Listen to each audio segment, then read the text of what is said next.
శ్రీమాత్రే నమః. అందరికీ తిరుమలలో శ్రీ వెంకటేశ్వర స్వామి దర్శనం పూర్తయ్యాక ఆ శ్రీనివాసుని తల్లి అయిన వకుళామాత ఆలయానికి వచ్చాము. తిరుమల కొండలాగే ఈ ఆలయం కూడా ఎత్తైన ప్రదేశంలో ఉంటుంది. ఈ ఆలయం చుట్టూరా కొండలు, పచ్చని చెట్లతో చూడ్డానికి చాలా బాగుంది. ఆ తర్వాత మేము అగస్త్య మహాముని ఆశ్రమానికి వచ్చాము. ఆ శ్రీనివాసుని కోసం అగస్త్య మహాముని ఇక్కడ తపస్సు చేశారట. అక్కడ నుండి శ్రీనివాస మంగాపురం కూడా చేరుకున్నాము. దర్శనం చాలా బాగా జరిగింది. ఆ తర్వాత మేము ఎక్కడికి వచ్చామంటే భారతదేశంలోని మొట్టమొదటిసారిగా వెలసిన శివాలయానికి వచ్చాము. ఈ ఆలయాన్నే శ్రీ పరశురామేశ్వర స్వామి వారి దేవస్థానం అని కూడా అంటారు. ఈ ఊరి పేరు గుడిమల్లం. ఈ ఆలయం చాలా పురాతనమైనది. త్రిమూర్తులు ముగ్గురు అంటే బ్రహ్మ, విష్ణు, మహేశ్వరులు ముగ్గురు ఒకే శివలింగంపై కొలువుదీరిన శివాలయం ఇది. తిరుపతికి 20 కిలోమీటర్ల దూరంలో ఈ గుడిమల్లం శివాలయం ఉంది. 60 సంవత్సరాలకోసారి నదీ జలాలన్నీ నేరుగా గర్భాలయంలోకి వెళ్ళి శివలింగానికి అభిషేకం చేసే అద్భుతమైన శివాలయం ఇది. సాక్షాత్తు పరశురాముడి చేతుల మీదుగా పూజలు అందుకున్న ప్రసిద్ధ శైవక్షేత్రం ఈ గుడిమల్లం శివాలయం.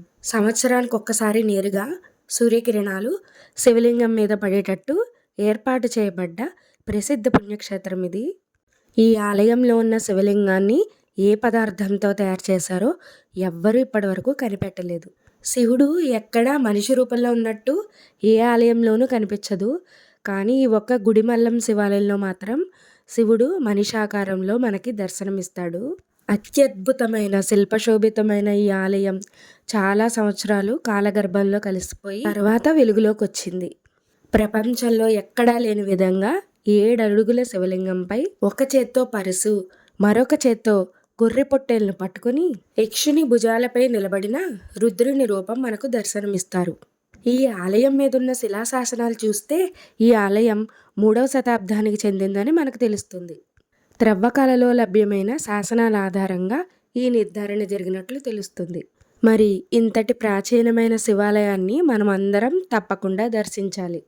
ఈ ఆలయ గర్భాలయం మొత్తం గజపుష్పాకారంలో ఉంటుంది.